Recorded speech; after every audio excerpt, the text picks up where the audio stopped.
guys, welcome back to my channel. I'm Ella. Today I'm trying a different style because my hair is going out and it's pretty awkward, so I'm trying to contain it. But honestly, it's so hot in here. Okay, enough with the ranting. Let me get started on today's topic. So today I want to give you a DIY guide as to how you can apply for school overseas. Well, in America, how you can get your I-20, get your student visa, and how you should approach the whole living and study in America. If you can actually, go through the whole process without an agency. I think, in fact, most agencies are trying to rip you off. So if you don't completely do it yourself, at least you would know when the agency is trying to rip you off. I think the beauty of the internet is that you can look up so many facts and so much information just on your own, and there's no imbalance of information, which is what they rely on. This video is going to be divided into 6 parts. I'm going to list it right here. Feel free to skip ahead to whatever part that you were looking for.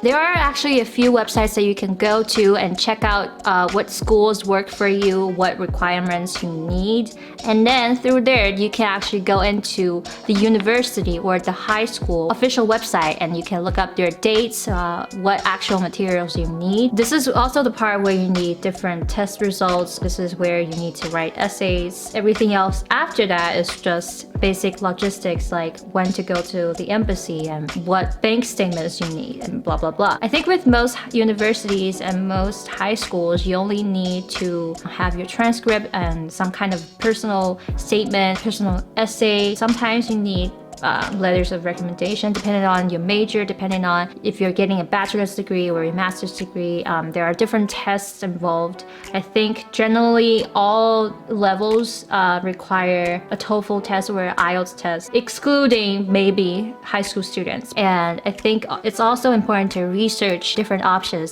depending on your major, depending on budget. Speaking of budget, I think community colleges are really underrated because their tuition is cheap and you can pretty much transfer into any major universities, that is public universities in America. You can get the same amount of credits with very little tuition. I mean, compared to, what you would pay at a standard university. If you guys want me to talk about some of the different routes to, studying abroad, studying in America specifically, then I'll make another video. But for the time being, I'm just gonna say that you need to do your own research. The second stage is getting your I-20. So we all know that finances are important to the university. If you're not applying through a scholarship, if your university is not paying for you, then you need to show documents that you can afford the tuition, you can afford living here in America. And only till then, with all the documents you did, all the test scores, you can get an I-20, which is an official document that the school can issue to take to the embassy to say, hey, I need a student visa. And you can go on to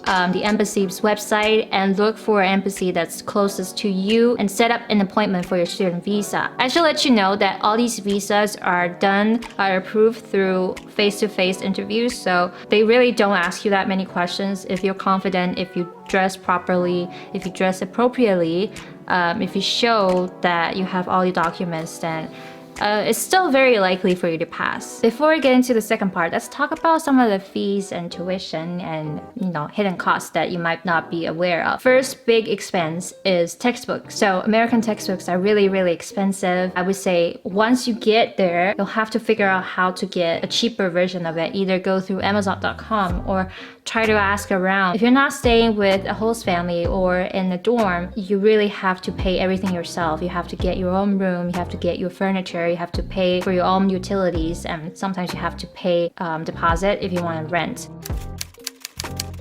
Obviously, you need to spend time preparing for TOEFL, preparing for the IELTS test. Ideally, it should be done before you apply. But just in case, say if you still feel like your English is not good enough, you are too intimidated to speak up, then I should suggest that you practice speaking to a native speaker. That is provided that you have already immersed yourself in English for some time. Let's say you want to at least know what it's like to talk to a native speaker, that you don't have any native speakers around. Cambly is a wonderful product. When people say like they don't have the environment, I just go, But no, you do. Like, you have the environment in your pocket and you can talk to them anytime and for such a cheap price. They have monthly subscription. If you sign up for 3 days a week, there's only like a certain amount. Compared to all these 外教机构, compared to all these 口语机构, Cambly is a really convenient and economic and just versatile option because you can use it for practicing your spoken English in your TOEFL and IELTS test. You can use it to practice interview skills. You can use it to learn about American culture, to learn about what you need to expect before coming here to America. I have done something similar myself too, except I didn't have any native speakers. I'm from a really small hometown. It wasn't until I went to an American foster home in my hometown that I really had a chance to actually talk to a native speaker. But now with technology, you don't have to leave your home even. You could just sign on to the website, sign on to the app, and then bam, you have a living person, a living human being. You can use it on your laptop, on your computer, you can use it on your tablet, on your phone. And ideally, you should get Cambly before you go to the embassy because it's kind of like a mini interview when you go to the embassy. Another important thing before you get here is to act as if you are already here in America. And that's done through going on to different websites to know, what these communities are talking about. And one of which is Reddit. Reddit is like a public forum for pretty much any subject that you can find. So you can get to know what Americans are thinking about. Another website is called Quora. It's kind of like 知乎. Similarly, there are 2 textbooks that I really recommend. One is called ESL, The American Way. It's a textbook recommended to me by a student here in America, but I actually think it's not so much for language. It's more about, understanding Americans, understanding American culture. And another textbook is called 走遍美国, which all of you should know by now. I swear by this textbook.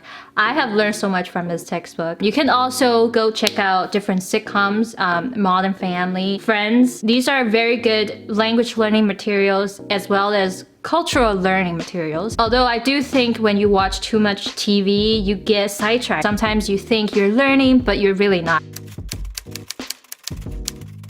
So let's talk about the first things that you need here. First, you need a phone number. You can get one through T-Mobile. You can get one through AT&T. T-Mobile is very affordable. You don't have to sign a contract. It's perfect for international students. And the number 2 thing you need is a bank account. Usually with banks, you have the option of checking account and saving account. You have to pay attention to which amount you need to reach each month before they deduct money from your account. So it happened to me a couple of times where I was deducted $12 for a couple of months straight without me noticing it. And speaking of money and banking, I should let you know, don't lose your credit card. If you lose your credit card, call the bank, cancel it immediately. Most places, if the amount is small or smaller, they don't need your signature. They don't need to see your ID. There's no identification of any sort, so it's really risky for you to lose that credit card. And number 3 is Google Maps.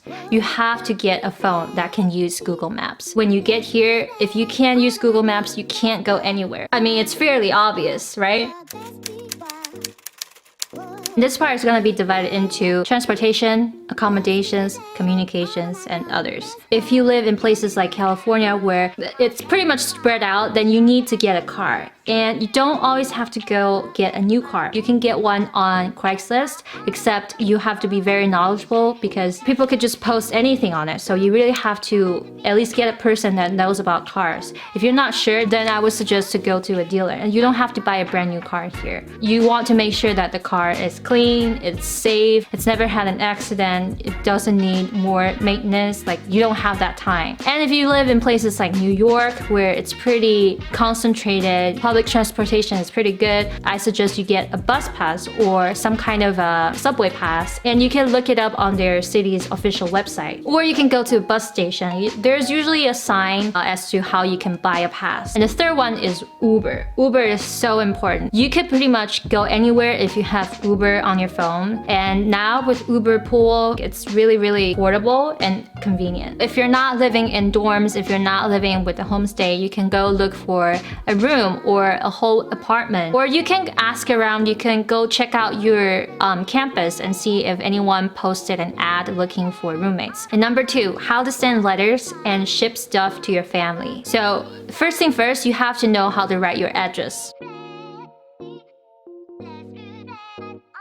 And second of all, I think American delivery companies are really lousy compared to Chinese ones. They don't actually deliver stuff to your door. They don't call you. When I lived in my college dorm, the delivery man would just leave the package on the floor in front of the elevator, so anyone could just grab it and go. They won't even call you or knock your door or anything, or sometimes let you know they've delivered. There's always a risk of your package being stolen. Sometimes I would have my stuff sent to a friend's house or make sure that I'm home when they say they'll deliver. Let's talk about some other stuff that you might need. First one is shopping for grocery. In America, supermarkets is not the word we use for, buying fruit and vegetables. It's actually called grocery stores or grocery shops. I've never heard of the phrase until I got here. Number two is how to see a doctor. But usually your school will already have bought insurance for you, so you don't have to worry about it. You just have to make sure that you hold on to the insurance ID, or if you don't have it, at least be able to find it in your email, because you'll need it when you have an emergency. Medical costs here are no joke. Like, healthcare is so expensive here in America. If you have to go into the emergency room, expect to see $1,000 bill or a $2,000 bill, which happened to me once if you don't have insurance. I should also let you know that in America, seeing a dentist, seeing your optometrist are two different things. Like, they're not included in your insurance. So if you want to get glasses, if you want to have your teeth checked out,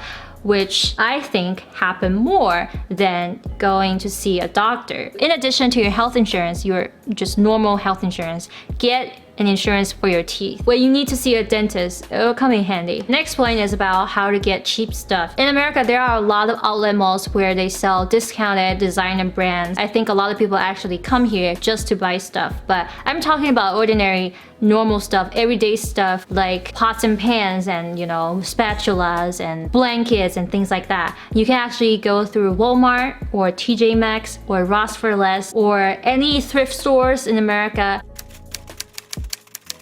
So upon arrival to your school, they'll let you know a date for orientation, which is pretty much letting you know where everything is, where your classroom is, where you need to go to find certain information, and what you need to do in terms of your school. And after orientation, you should be figuring out your student ID. That's your identification to get into a library, to borrow books, to pretty much do anything on campus. Also, you need to get your insurance documents, every document if you missed any information. And now, if you haven't yet, you have to register for different classes. Sometimes when you get admitted to schools or universities, you don't pick the classes. The school actually picks them for you. So if you want to change it, you have to do it like the first 2 weeks, otherwise it will be too late. With these things, like, there's a deadline and sometimes you don't know when to sign up, when to drop out, and you'll end up having your tuition completely non-refundable. Just make sure you have all the dates in front of you. Most schools do a good job of informing students. They usually have a catalog.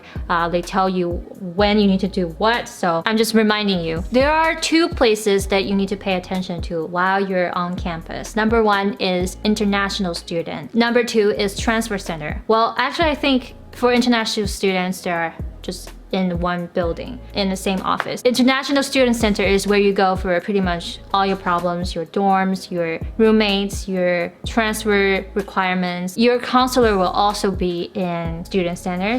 And let's talk about some schoolwork and homework help.